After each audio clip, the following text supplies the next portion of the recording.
Geoffrey Muhia aratharikirwo mathaa-inĩ ma thaa 4 cia utuku ni andu mataramenyeka maramuguraria mutwe na moko na thutha ucio maramuiya thimu na ciringi 1,500. Ni ararigitirwo thibitari-inĩ ya Thika na aracoka aratwarwo thibitari-inĩ ya Kenyatta.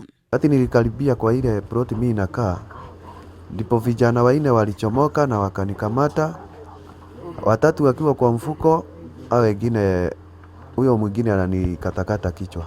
Gutiramenyeka kana giko giki ni kihutanitie na ngucanio iria ikoretwo igithii na mbere gatagati ka ndereba uyu na abitha umwe wa kaunti ya Kiambu. Muhia aroiga ni akoretwo agithingatwo anine cira gatagati gake na obitha ucio. Nikaambiwa nimepatiwa dakika 10 na nikaenda nikaandika hiyo barua ya withdraw under pressure na nikatoka nje. Hiyo barua sikupeleka kwa polisi, niliwacha tu kwa ofisi. After 2 hours nilirudi nikiwa na barua ingine yenye mimi niliandika ya kurevoke hiyo barua ya kwanza. Family ya Muhia ni rakaya ikienda kihoto iguru rigie giko kiu. Borithi mwena wa Thika ni marathie na mbere na uthuthuria. Gladys Kego, Inooro TV.